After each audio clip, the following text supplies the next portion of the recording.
जय हिंद साथियों, स्वागत है आप सभी का एक बार फिर से पीवी क्लासेज में। पिछले वीडियो में हमने चर्चा की थी खंड 3 की। खंड 3 किस प्रकार से बनाते हैं, तो हमने फर्स्ट खंड, सेकंड खंड और थर्ड खंड, हम तीनों खंड हम देख चुके हैं कि किस प्रकार से हमें तीनों खंड बनाना है। अगर आपने नहीं देखे तो आप पीछे के वीडियो में जाकर देख सकते हो। प्लेलिस्ट में आपको सारे वीडियो मिल जाएंगे, तो प्लेलिस्ट में आप जाकर देख सकते हो सारे खंडों के बारे में, किस प्रकार से बनाने हैं विद्यालय अनुभव कार्यक्रम की तैयारी। इस वीडियो में हम देखेंगे कि खंड 4 किस प्रकार से बनाए, तो अंत तक बने रहेगा हमारे साथ। सबसे पहले खंड 4 का नाम है विद्यालय के प्रशासनिक कार्य में भागीदारी एवं रिपोर्ट तैयार करना। इस खंड का मुख्य उद्देश्य है कि आप विद्यालय के निम्नलिखित गतिविधियों में भागीदारी कर यह समझ सके कि यह प्रशासनिक कार्य करने के लिए कौशल क्या है। यदि आपको ये कार्य प्रभारी के रूप में दे दिया जाए तो आप इसे पूर्ण कुशलता से संपन्न कर सके। प्रथम कार्य, कक्षाओं का आयोजन।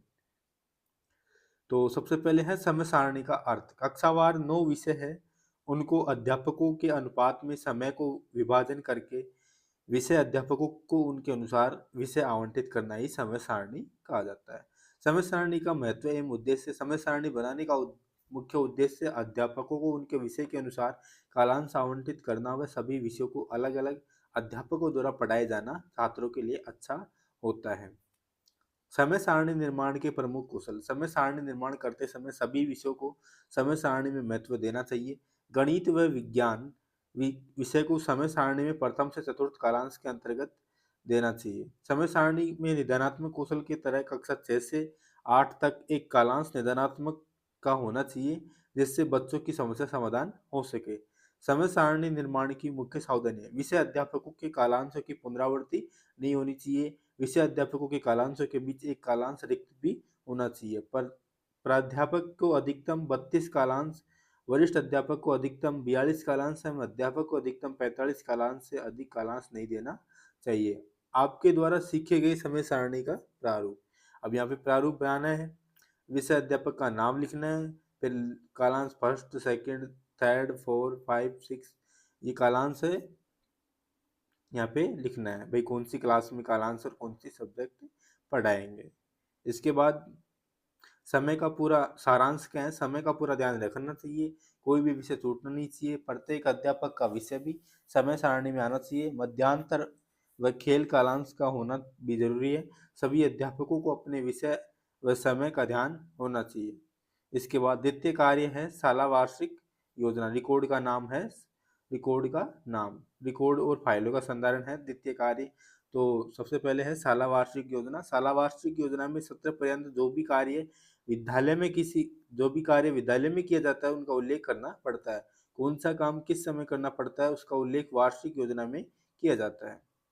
इसके बाद रिकॉर्ड की विद्यालय में महत्ता। साला वार्षिक योजना का निर्माण करने से वर्ष वर्ष जो काम करते हैं उनका पहले से ही निर्धारण कर लिया जाता है। इससे काम भी समय पर हो जाते हैं। विद्यालय द्वारा रखा गया लक्ष्य की पूर्ति समय पर हो जाती है तथा कोई भी काम छूटता नहीं है। अधिकारी द्वारा अवलोकन करने पर भी यह रिकॉर्ड बहुत महत्वपूर्ण काम का होता है। रिकॉर्ड की संधारण प्रक्रिया। रिकॉर्ड को संधारण करने के लिए पहले उनकी रूपरेखा तैयार की जाती है। कौन सा काम किस समय करना है इस बात का भी ध्यान रखा जाता है। रूपरेखा तैयार करके रिकॉर्ड का संधारण किया जाता है, जैसे स्थायी व अस्थायी स्टॉक रजिस्टर, बालिका मंच रजिस्टर, आयरन गोलियों का उल्लेख किया जाता है, स्वास्थ्य परीक्षण रजिस्टर, पुस्तकें वितरण रजिस्टर, आवत जावत रजिस्टर, छात्र उपस्थिति रजिस्टर आदि रिकॉर्ड का संधारण किया जाता है। इसके बाद विद्यालय के कुछ रिकॉर्ड निम्नलिखित हो सकते हैं।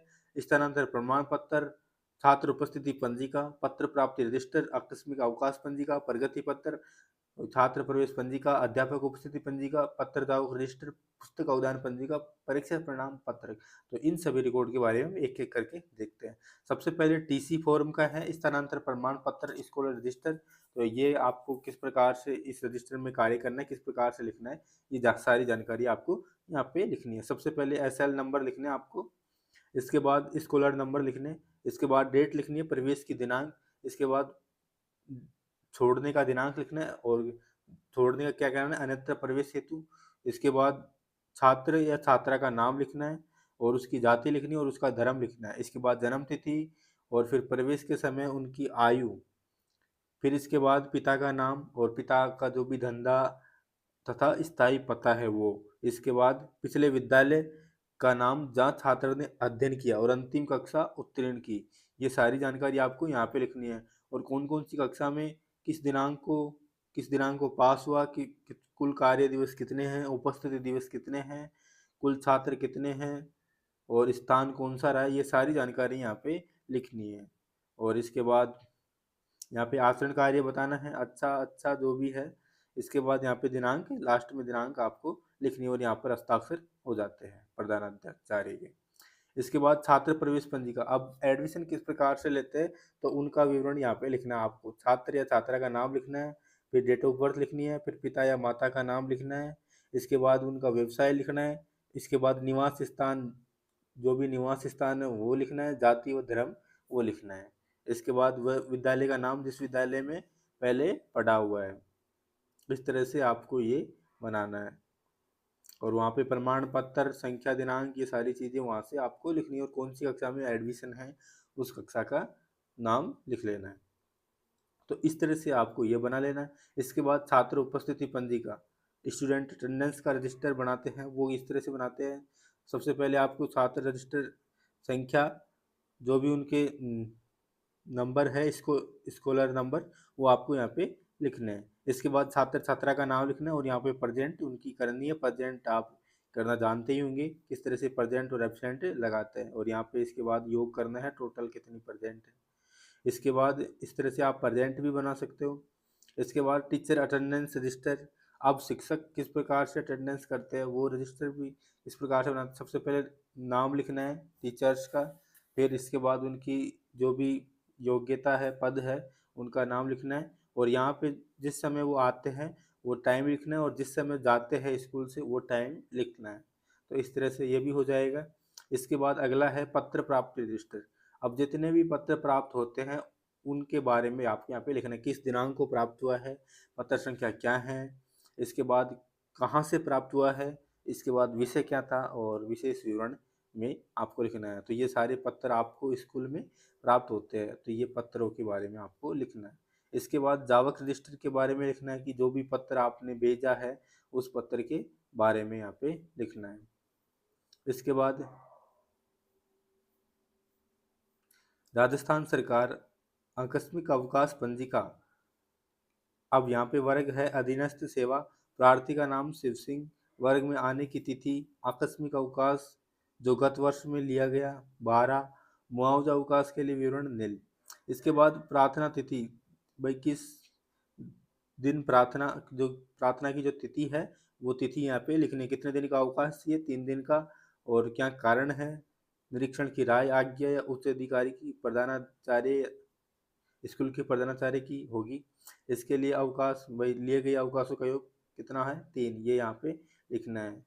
इसके बाद है पुस्तक अवदान पंजिका, अब स्कूल में जो जो पुस्तकें होती है वो मतलब हर बच्चे को पढ़ने के लिए दी जाती है, तो वहाँ यहाँ पर उनके हस्ताक्षर हो जाते हैं और पुस्तक का नाम लिख लिया जाता है और कौन सी क्लास का बच्चा है उसका नाम भी लिख लिया जाता है, कब किस दिनांक को दी गई है ये सारी, और पुस्तकें क्रमांक भी यहाँ पे लिख सकते हैं। इसके बाद प्रगति पत्र, प्रगति पत्र किस प्रकार से बनाते हैं, यहाँ पे नॉर्मल डिटेल्स है, छात्र छात्रा की कक्षा है, पिता का नाम, माता का नाम, संरक्षक का नाम, ये आप आसानी से लिख सकते हो। इसके बाद ये अध्ययन प्रगति पत्र बनाना होता है कि प्रथम जांच, द्वितीय जांच, अर्धवार्षिक जांच, तृतीय जांच, वार्षिक जांच, इन सब में कितने कितने नंबर आए कितने में से, तो यह सारी डिटेल्स यहाँ पे भरनी होती है और एक तरह से उसका परीक्षा का परिणाम निकालना होता है, आपको कितनी परसेंटेज वगैरह सारी चीज़ें निकालनी होती है यहाँ पे। इसके बाद अगला है यह सभी विद्यार्थियों का वो है, मतलब एक तरह से रिजल्ट कि किसके कितने नंबर आए कौन से सब्जेक्ट में, तो ये भी आप आसानी से बना लो।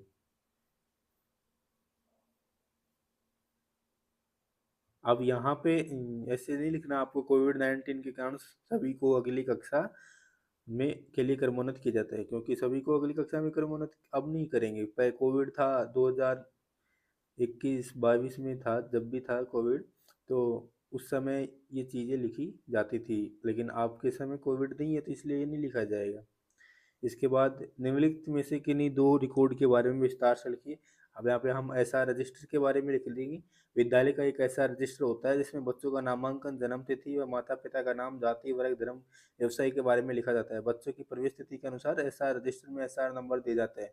बच्चे की पूर्व स्कूल का विवरण भी एसआर रजिस्टर में दर्ज किया जाता है। बच्चों के Aadhaar number, phone number, mobile number का भी दर्ज किया जाता है। एसआर रजिस्टर में विद्यालय की व छात्रों की पूरे रिकॉर्ड की जानकारी रखी जाती है। इसमें विद्यार्थी की प्रोफाइल के बारे में विस्तार पूर्वक जानकारी प्रदर्शित करता है। एसआर में विद्यार्थी की प्रोग्रेस रिपोर्ट, कक्षावार रिकॉर्ड जिसमें छात्र संख्या, उसकी उपस्थिति, कक्षा में स्थान, परिणाम और चरित्र के बारे में पूरा विवरण दिया जाता है।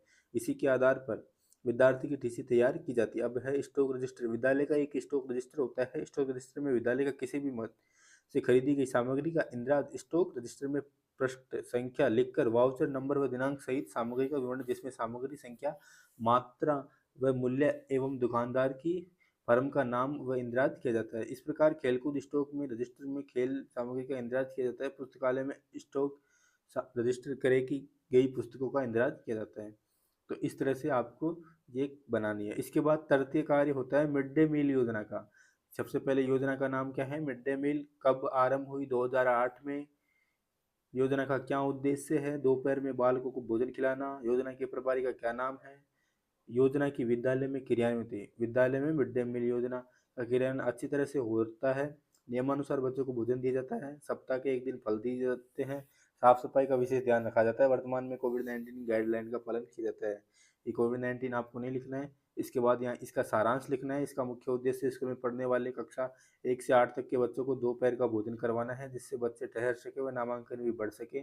साथ ही बच्चे कुपोषण के शिकार नहीं हो। योजना के बारे में विद्यार्थियों की राय। इस योजना को विद्यार्थी अच्छा मानते हैं। इसके बाद चतुर्थ कार्य है बजट निर्माण का। बजट निर्माण, कोई भी योजना को चलाने के लिए रुपयों की आवश्यकता होती है। स्कूल चलाने के लिए भी बजट की आवश्यकता होती है, लेकिन वो बजट चाहे सरकार दे, भामाशाह, जनसहयोग, कैसे भी आए, संस्था प्रदान इसका व्यय का प्रबंधन तैयार करता है। बजट की आवश्यकता है महत्व। विद्यालय को सुव्यवस्थित ढंग से चलाने के लिए अर्थव्यवस्था का विशेष महत्व होता है। विद्यालय की भौतिक आवश्यकताओं की पूर्ति बजट से पूरी की जाती है। विद्यालय के शिक्षण की सहायक सामग्री के क्रय में बजट का ही योगदान होता है। खेलकूद सामग्री की आवश्यकता की पूर्ति बजट के माध्यम से ही की जाती है। कार्यालय व्यय, पुस्तकालय की पुस्तकों की आवश्यकता बजट ही पूरा करता है। बजट निर्माण के उद्देश्य विद्यालय का सर्वांगीण विकास की योजना बनाकर उसे उसी सत्र में पूरी करना। विद्यालय के शिक्षण में आने वाली आर्थिक समस्या का समाधान कर भौतिक संसाधनों की कमी को पूरा करना। बजट निर्माण की विद्यालय में अपनाई जाने वाली प्रक्रिया। प्रधानाचार्य में स्टाफ के समस्त साथीगण की राय लेकर एसएमसी व एसडीएमसी के सदस्यों की सलाह लेकर विद्यालय की आवश्यकताओं को ध्यान में रखते हुए बजट की रूपरेखा तैयार की जाती है। वार्षिक योजना का एक भाग ही है बजट निर्माण। उसके बाद यहाँ पे सारांश लिखना है। शाला में जिन चीज़ों की आवश्यकता है उनका ध्यान रखना, बजट निर्माण करना। शाला में स्टाफ की मीटिंग बुलाकर उनकी राय को प्रधानाचार्य लेता है। समुदाय में अपनी राय भी देता है। विद्यालय प्रबंधन का अर्थ पांचवा है। पंचम कार्य विद्यालय प्रबंधन समिति में भागीदार। विद्यालय प्रबंधन का अर्थ विद्यालय में विभिन्न कार्यों को सुचारू रूप से चलाने के लिए सरकार ने विद्यालय स्तर पर एक ऐसी योजना समिति गठन करने का कानूनी प्रावधान है जिससे एसएमसी कहते हैं, जिसका अध्ययन कक्षा 6 से 8 तक के छात्रों का अभिभावक होता है। जिसका अध्यक्ष कक्षा 6 से 8 तक के छात्रों का अभिभावक होता है। संयोजक सचिव स्वयं प्रधानाध्यापक होता है। विद्यालय प्रबंधन के उद्देश्य विद्यालय की व्यवस्था को बनाए रखने के लिए एसएमसी के सदस्यों में अध्यक्ष व उपाध्यक्ष का विशेष योगदान रहता है। अवलोकन किए गए प्रबंधन समिति का विवरण। विद्यालय प्रबंधन समिति एसएमसी का माह अगस्त 2021 में पुनर्गठन किया गया है। इसमें अभिभावकों में 11 सदस्यों का चुनाव किया। उसमें से सर्वसहमति से श्री महेंद्र कुमार गर्ग को अध्यक्ष चुना गया। उपाध्यक्ष भी सर्वसहमति से श्रीमती बाबू देवी भील चुनी गई। इस प्रकार एसएमसी का गठन किया गया। विद्यालय प्रबंधन समिति विद्यालय प्रबंधन समिति विद्यालय में क्या क्या कार्य करती है, बातचीत से जो पता लगा उसका विवरण लिखिए। विद्यालय प्रबंधन समिति विद्यालय के विकास कार्यों में सहयोग करती है। विद्यालय के विकास पर खर्च होने वाली राशि का अनुमोदन करती है। मिड डे मील के संचालन की मॉनिटरिंग करती है। बच्चों के शिक्षण में सुधार के सुझाव देकर उनकी कमियों को दूर करती है। विद्यालय के बजट निर्माण में सहयोग करती है। यदि समिति गठित नहीं हुई तो शाला प्रधान विद्यालय प्रबंधन कैसे करते हैं? उनसे बातचीत कर विवरण लिखे। विद्यालय प्रबंधन समिति या एसएमसी का गठन नहीं होने पर सरकारी बजट की राशि के व्यय में कठिनाई आती है और मिड डे मील योजना को सुचारू करने में कठिनाई आती है। अतः विद्यालय की व्यवस्था रखने में कठिनाई आती है। क्या आप विद्यालय में कार्यरत हैं? उन उसकी विद्यालय प्रबंधन समिति के सदस्य? यदि हाँ, तो आप किस कार्य कर रहे हैं विवरण में लिखें। नहीं, मैं विद्यालय प्रबंधन समिति के सदस्य नहीं हूँ। आप जिस विद्यालय में इंटर्नशिप कर रहे हैं उस विद्यालय में यदि विद्यालय प्रबंधन समिति कार्यरत नहीं है तो उसका गठन करवाकर उसके सदस्य सक्रिय सदस्य बनकर अपने इंटर्नशिप को समय काल के दौरान इस समिति में किए गए विवरण लिखिए। इसमें पहले से ही एसएमसी समिति का संचालन है। सारांश: विश्वविद्यालय प्रबंधन